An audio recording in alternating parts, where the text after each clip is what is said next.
우리 다 함께 사도신경으로 신앙 고백하면서 9월 15일 새벽 기도회를 하나님 앞에 올려드리겠습니다.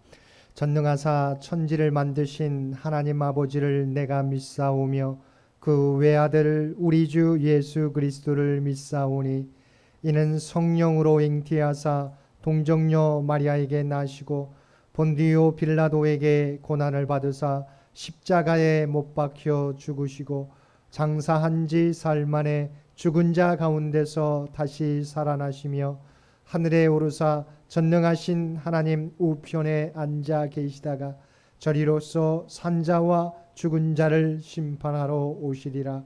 성령을 믿사오며 거룩한 공회와 성도가 서로 교통하는 것과 죄를 사하여 주시는 것과 몸이 다시 사는 것과 영원히 사는 것을 믿사옵나이다. 아멘. 우리 다 함께 찬송 515장 통합찬송가 256장입니다. 515장 통합찬송가 256장입니다.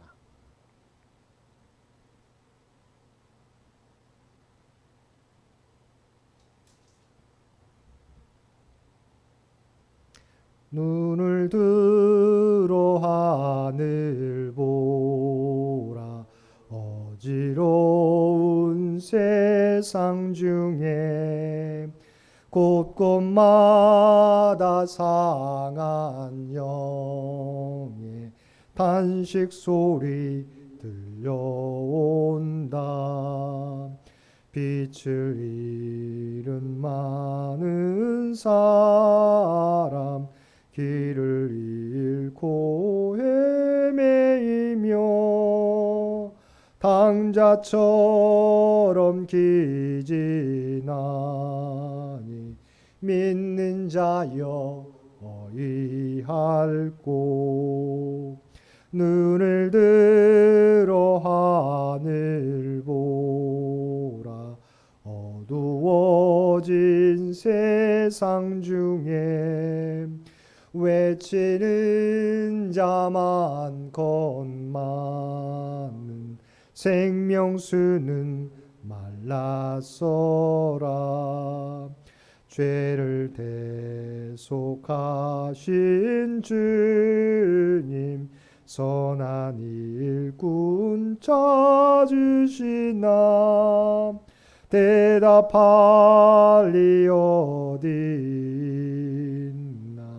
믿는 자여 어이할꼬. 눈을 들어 하늘 보라.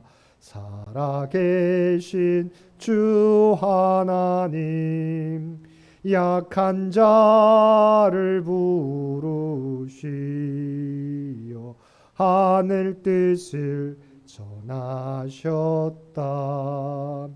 생명수는 홀로 예수 처음이요 나중이라. 주님 너를 부르신다. 믿는 자여 어이할꼬. 눈을 들어 하늘 보라. 다시 사신 그리스도 만 백성을 사랑하사 오래 참고 기다리네. 인내하신 우리 구주 의의 심판하시는 날 곧 가까이 임하는데 믿는 자여 어이할꼬. 오늘 우리에게 주신 하나님의 말씀 사사기 19장 16절에서 30절까지 말씀입니다. 사사기 19장 16절에서 30절까지 말씀입니다. 우리 주신 말씀 16절에서 30절까지 한 절씩 교독합니다. 저녁 때 한 노인이 밭에서 일하다가 돌아오니 그 사람은 본래 에브라임 산지 사람으로서 기브아에 거류하는 자요 그곳 사람들은 베냐민 자손이더라. 노인이 눈을 들어 성읍 넓은 거리에 나그네가 있는 것을 본지라. 노인이 묻되 그대는 어디로 가며 어디서 왔느냐 하니 그가 그에게 이르되 우리는 유다 베들레헴에서 에브라임 산지 구속으로 가나이다. 나는 그곳 사람으로서 유다 베들레헴에 갔다가 이제 여호와의 집으로 가는 중인데 나를 자기 집으로 영접하는 사람이 없나이다. 우리에게는 나귀들에게 먹일 집과 여물이 있고 나와 당신의 여종과 당신의 종인 우리들과 함께한 청년에게 먹을 양식과 포도주가 있어 무엇이든지 부족함이 없나이다 하는지라. 그 노인이 이르되 그대는 안심하라. 그대의 쓸 것은 모두 내가 담당할 것이니 거리에서는 유숙하지 말라 하고 그를 데리고 자기 집에 들어가서 나귀에게 먹이니 그들이 발을 씻고 먹고 마시니라. 그들이 마음을 즐겁게 할 때 그 성읍의 불량배들이 그 집을 애워싸고 문을 두들기며 집주인 노인에게 말하 이르되 내 집에 들어온 사람을 끌어내라. 우리가 그와 관계하리라 하니 집주인 그 사람이 그들에게로 나와서 이르되 아니라 내 형제들아 청하노니 이 같은 악행을 저지르지 말라. 이 사람이 내 집에 들어왔으니 이런 망령된 일을 행하지 말라. 보라 여기 내 처녀 딸과 이 사람의 첩이 있은즉 내가 그들을 끌어내리니 너희가 그들을 욕보이든지 너희 눈에 좋은 대로 행하되 오직 이 사람에게는 이런 망령된 일을 행하지 말라 하나. 우리가 듣지 아니하므로 그 사람이 자기 첩을 붙잡아 그들에게 밖으로 끌어내매 그들이 그 여자와 관계하였고 밤새도록 그 여자를 능욕하다가 새벽 미명에 놓은지라. 동틀 때 여인이 자기의 주인이 있는 그 사람의 집 문에 이르러 엎드러져 밟기까지 거기 엎드러져 있더라. 그의 주인이 일찍이 일어나 집 문을 열고 떠나고자 하더니 그 여인이 집 문에 엎드러져 있고 그의 두 손이 문지방에 있는 것을 보고 그에게 이르되 일어나라 우리가 떠나가자 하나 아무 대답이 없는지라. 이에 그의 시체를 나귀에 싣고 행하여 자기 곳에 돌아가서 그 집에 이르러서는 칼을 가지고서 자기 첩의 시체를 거두어 그 바디를 찍어 12덩이를 나누고 그것을 이스라엘 사방에 두루 보내매 함께 읽겠습니다. 그것을 보는 자가 다 이르되 이스라엘 자손이 애굽 땅에서 올라온 날부터 오늘까지 이런 일은 일어나지도 아니하였고 보지도 못하였도다. 이 일을 생각하고 상의한 후에 말하자 하니라. 아멘. 오늘도 새벽을 깨우고 말씀과 기도로 수요일 하루를 시작하는 우리 모든 성도들 가운데 하나님의 놀라운 은혜가 언제나 함께 하시기를 주님의 이름으로 간절히 축원드립니다. 오늘 본문은 어제 말씀에 이어서 레위인이 이스라엘 백성의 성읍인 기브아에서 유숙했을 때 있었던 당혹스러운 사건에 대한 내용입니다. 레위인 일행은 해질 무렵에 여부수 근처를 지나고 있었습니다. 그의 종이 여부수에 유숙하고자 제안했지만 레위인은 여부수가 이방 사람의 성읍이므로 거기서 유숙하기를 거부하고 베냐민의 기브아로 갔습니다. 그는 기브아에서 동족 이스라엘 사람들의 환대를 기대했지만 아무도 환대하는 사람이 없었습니다. 그들이 기브아 성읍 넓은 거리에 있었으므로 많은 사람이 목격했을 터인데 아무도 그들에게 관심을 갖지 않았습니다. 신명기 10장 19절 말씀에 보면 너희는 나그네를 사랑하라 전에 너희도 애굽 땅에서 나그네 되었음이니라고 말씀하고 있습니다. 사실 레위인이 여부수가 아니라 기브아에서 유숙하고자 한 이유도 베냐민 지파 사람들이 살고 있는 기브아에 가면 하나님의 율법에 따라 나그네인 자기들을 맞이해 주리라 기대했던 것입니다. 그런데 그 누구도 레위인 일행을 맞이하는 사람이 없었습니다. 이것은 사사시대 이스라엘의 모습을 상징적으로 보여주는 모습이었습니다. 각자가 자기의 소견대로 행하던 시대였습니다. 레위인조차도 첩을 거느리고 살았던 시대였습니다. 그리고 율법에 나와 있음에도 불구하고 나그네에 대하여 특별한 관심을 기울이지 않았던 시대였습니다. 이처럼 레위인 일행이 거리에서 외면받고 있을 때 마침 저녁에 한 노인이 들에서 일하다가 돌아오고 있었습니다. 그 사람은 본래 에브라임 산지 사람으로서 기브아에 거류하는 자였고 그곳 기브아 사람들은 베냐민 자손이었습니다. 노인은 눈을 들어 그 성읍 넓은 거리에 있는 나그네를 보았습니다. 그리고 그에게 물었습니다. 그대는 어디로 가며 어디서 왔소? 그러자 그가 대답합니다. 우린 유다 베들레헴에서 에브라임 산지 구속으로 가는 중입니다. 나는 그곳 사람으로서 유다 베들레헴에 갔다가 이제 여호와의 집으로 돌아가는 중입니다. 그런데 나를 자기 집으로 영접하는 사람이 없습니다. 그러나 우리에게는 나귀들에게 먹일 집과 여물이 있고 나와 당신의 여종과 당신의 종인 우리들과 함께한 청년에게 먹을 양식과 포도주가 있어 무엇이든지 부족함이 없습니다. 다시 말하면 레이는 자신들에게 양식이 충분히 있다고 말하면서 노인에게 머물 것을 부탁하고 있는 것입니다. 노인은 그를 안심시키며 말했습니다. 그대는 안심하라. 그대의 쓸 것은 모두 내가 담당할 것이니 거리에서는 유숙하지 말라 하고, 노인은 그를 데리고 자기 집에 들어가서 나귀에게 먹을 것을 주고 그들은 발을 씻고 먹고 마셨습니다. 아이러니한 것은 레인이 이방 성읍인 여부스에서는 환영받지 못할 것이라 예상을 하고 그것을 지나쳐 왔는데 정작 베냐민에 속한 기브아에서 환영받지 못했을 뿐만 아니라 거절당하고 있었던 것입니다. 반면에 노인이 보여주신 모습은 이스라엘의 이상적인 모습을 보여주고 있다고 말할 수 있겠습니다. 아무도 관심을 나타내지 않는 가운데서도 노인은 레인 일행을 따뜻하게 맞이해 주었던 것입니다. 레인 일행이 이렇게 노인의 집에서 즐겁게 먹고 마시고 있을 때 초대받지 않은 손님이 등장합니다. 그들은 그 성읍의 불량배들이었습니다. 그들은 나그네가 그 집에 왔음을 이미 알고 찾아온 것입니다. 그리고 그들은 노인의 집 문을 두드리며 그 나그네를 자신들에게 넘겨달라고 요구하였습니다. 이유는 그들과 관계하기 위해서라는 것입니다. 여기서 관계란 성적인 관계를 의미합니다. 이것은 당시 사회가 얼마나 문란한 사회였는지를 단적으로 보여주는 장면입니다. 레인은 날이 저물었는데도 이방 도시인 여부스가 아닌 이스라엘 베냐민 지파 사람들이 머물러 살고 있는 베냐민 기브아로 갔습니다. 그런데 그곳에 사는 사람들은 자신과 관계하겠다고 노인의 집의 문을 두드리며 위협하고 있었던 것입니다. 이것은 바로 이곳은 이방 도시가 아니라 이스라엘 베냐민 지파가 살고 있었던 지역입니다.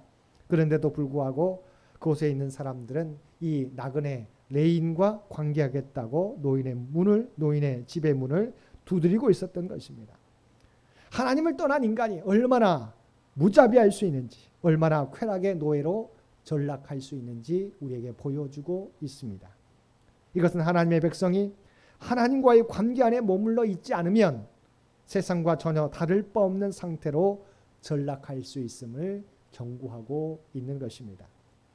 집주인은 그들에게 내 형제들아 청하노니 이 같은 악행을 저지르지 말라고 이야기하면서 자신의 처녀 딸과 이 사람의 첩이 있으니 그들을 욕 보이든지 너희 눈에 좋을 대로 행하되 이 사람에게는 이런 망령된 일을 행하지 말라고 이야기하였습니다. 집주인은 이것이 자신의 집을 방문한 레인을 보호할 수 있는 최선의 방법이라고 생각했던 것 같습니다. 치안부재의 상태였던 당시로서는 그들을 제압할 힘이 없는 데다가 그들의 양심에 호소한다는 것은 가능성이 없다고 판단했으므로 그가 이 같은 제안을 한 것입니다. 하지만 우리는 그의 이 선택이 정당했다고 인정할 수 없습니다. 그가 손님을 보호하고자 힘쓴 것은 칭찬할 일이지만 이 목적을 이루기 위해서 다른 사람을 희생시킨 것은 적절하지 못합니다. 설령 자신의 딸과 레인의 첩이 자원하여 나섰더라도 만류하고 다른 방법을 강구함이 옳았을 것입니다. 기브아의 불량배들이 집주인의 말을 듣지 아니하므로 레인은 자기 첩을 밖으로 끌어내어 그들에게 내주었습니다. 그들은 그녀를 밤새도록 능욕하다가 새벽 미명에야 놓아 주었습니다. 레인의 첩은 희생양으로 기브아의 불량배들에게 넘겨졌던 것입니다. 이 여인은 자신의 안전을 도모하려는 레인 남편의 이기심 때문에 희생을 당한 것입니다. 사랑의 기본 정신이 무엇입니까? 자기 희생을 기초로 세워지는 것입니다. 레인 남편은 첩에 대한 진정한 사랑을 보여주지 못하고 자신을 위한 희생양으로 불량배들에게 넘겨주었던 것입니다. 더 안타까운 모습은 자신의 안전을 위해 희생양으로 던져진 첩에 대한 관심이 이후에도 전혀 나타나고 있지 않다는 데 있습니다. 27절 상반절입니다. 그의 주인이 일찍 일어나 집 문을 열고 떠나고자 하더니, 자기 안전을 위해 희생양으로 첩을 내주었다면 최소한 그녀에 대한 미안함과 계속적인 관심이 있어야 하는데 레인 남편은 그러하지 못했다는 것입니다. 그는 아무 일도 없었다는 듯이 첩에 대한 관심은 어디에도 없고 그냥 집을 떠나려고 했던 것입니다. 그러다가 집 앞에 쓰러져 죽어 있는 첩을 발견했습니다. 그곳에서는 어떤 항변도 하지 않았습니다. 일단 여인의 시체를 나귀에 싣고 집으로 돌아왔습니다. 그리고 이 사건을 이제 이스라엘 전체 문제로 확대하려고 했습니다. 칼로 여인의 시체를 12토막 내어서 이스라엘 전역에 보냈습니다. 그는 지금 전쟁을 부르고 있는 것입니다. 자신의 행동에 대한 반성이나 첩에 대한 애도는 찾아볼 수 없습니다. 그저 자기 소견에 오른 대로 복수를 계획한 것입니다. 결과적으로 이 사건은 11지파가 베냐민 지파를 멸절시킬 지경까지 이르게 하였습니다. 오늘 본문을 통하여 우리에게 주시는 교훈은 하나님을 떠나 자기 보기에 좋은 대로 행하는 시대가 얼마나 악해질 수 있는지, 그것도 하나님의 백성들이 머무는 도시에서 얼마나 악해질 수 있는지 우리에게 보여주고 있습니다. 그리고 남을 생각하지 않고 자기의 의만을 드러내려고 할 때 어떤 비극을 낳을 수 있는지 우리에게 보여주고 있습니다. 사랑하는 성도 여러분, 하나님의 말씀은 우리를 제약시키고자, 우리를 제한시키고자 하는 것이 아니라 우리를 생명의 길로 인도하는 구원의 빛입니다. 오늘도 자기 보기에 좋은 대로 행하는 자들이 아니라 사람들 아니라 하나님의 말씀 가운데 행하며 살아가는 저와 여러분 모두가 되시기를 주님의 이름으로 간절히 축원드립니다. 함께 기도드리겠습니다. 사랑과 은혜가 충만하신 아버지 하나님, 사사시대 하나님의 백성인 머물었던 기브아에서 어떤 일이 일어났는지 오늘 성경을 통해서 보게 됩니다. 아버지 하나님, 하나님의 말씀은 우리를 제약시키거나 제한시키고자 하는 것이 아니라 우리를 생명의 길로 인도하고자 하는 구원의 빛인 줄 믿습니다. 아버지 하나님, 자기의 소견에 오른 대로 행하는 저희들 되지 않게 도와주옵시고 오직 우리의 모든 삶을, 모든 행동을 하나님의 말씀에 비추어 보고 행할 수 있는 우리 모두가 되게 하여 주옵소서. 그리하여 정말 우리가 하나님의 뜻 안에 머물므로 오직 하나님의 뜻을 이루며 살아가는 우리 모두가 되게 하여 주옵소서. 특별히 이 나라의 민족을 긍휼히 여겨주시기를 원합니다. 우리 앞에 놓여있는 많은 산적한 문제들 하나님 아시지요. 오직 주님의 뜻 가운데서 인도하여 주옵소서. 바라옵기는 우리 창현재단이 하나님의 구원의 빛을 이 세상 가운데 드러낼 수 있게 되기 원합니다. 어두워지는 세상 가운데 생명의 빛을 비출 수 있는 아버지 구원의 방주가 되게 하여 주옵소서. 또한 우리 창현 교우들 기억하여 주시고 이들이 주님을 의지하며 간구할 때마다 그들의 간구 가운데 함께하여 주시기 원합니다. 육신이 연약한 자에게 하나님 놀라운 구원의 은총을 허락하여 주옵소서. 치유와 회복의 역사를 허락하여 주옵소서. 특별히 어제부터 입원 중에 있는 김미영 신권사님께서 기억하여 주시고 그 모든 치료의 과정 가운데 하나님 함께해 주시고 하나님의 구원을 나타내 보여주옵소서. 계속되는 코로나 가운데 물질적으로 경제적으로 어려움 당하는 많은 주의 백성들도 있습니다. 바라옵나니 그들 가운데 하나님의 능력을 더하여 주시어서 이 위기도 극복해 갈 수 있는 힘과 능력을 허락하여 주옵소서. 낙심하는 주의 백성들 없도록 주여 도와주옵소서. 풍성한 은총을 그들 모두에게 허락하여 주옵소서. 흩어져 있는 모든 주의 백성들의 가족들을 주께서 눈동자와 같이 지켜주시곤 합니다. 아버지 하나님, 들려오는 소식이 복된 소식 되도록 하나님께서 날마다 함께하여 주옵소서. 또한 우리 사랑하는 자녀 손들 가운데 함께해 주시곤 합니다. 군에 있는 사랑하는 자녀들 날마다 그들과 함께 동행하여 주셔서 제대할 때까지 건강한 모습으로 아버지 하나님 지낼 수 있도록 주께서 지키시고 보호하여 주옵소서. 얼마 남지 않은 수능시험을 준비하는 우리 고3 수험생들 아버지 바라옵나니 건강과 총명과 지혜를 허락하여 주시고 집중력을 더하여 주셔서 마지막까지 최선을 다해서 하나님의 영광 나타내게 하여 주옵소서. 취업과 직장을 위해 준비하는 사랑하는 자녀들의 그 수고 가운데도 그 노력 가운데도 아버지 하나님 함께 주시어서 그 땀의 열매가 헛되지 않게 하여 주옵소서. 만남의 축복을 허락해 주시어서 결혼과 임신과 출산을 위해 간절히 기도하는 아버지 하나님 사랑하는 믿음의 가정 가운데 하나님의 선한 손길을 허락하여 주시고 특별히 우리의 삶의 터전 가운데 부족함이 없이 하나님께서 친히 풍성한 은혜를 각 가정들마다 허락하여 주옵소서. 오늘도 우리에게 복된 하루를 허락해 주신 것 진심으로 감사합니다. 주님과 동행하는 우리가 이 세상 가운데 부름받은 구별된 백성인 것을 깨닫게 도와주옵소서. 자기의 소견에 오른 대로 행하는 저희들 되지 않게 도와주시고 오직 하나님의 말씀 가운데 행하는 복된 하루가 되게 하여 주옵소서.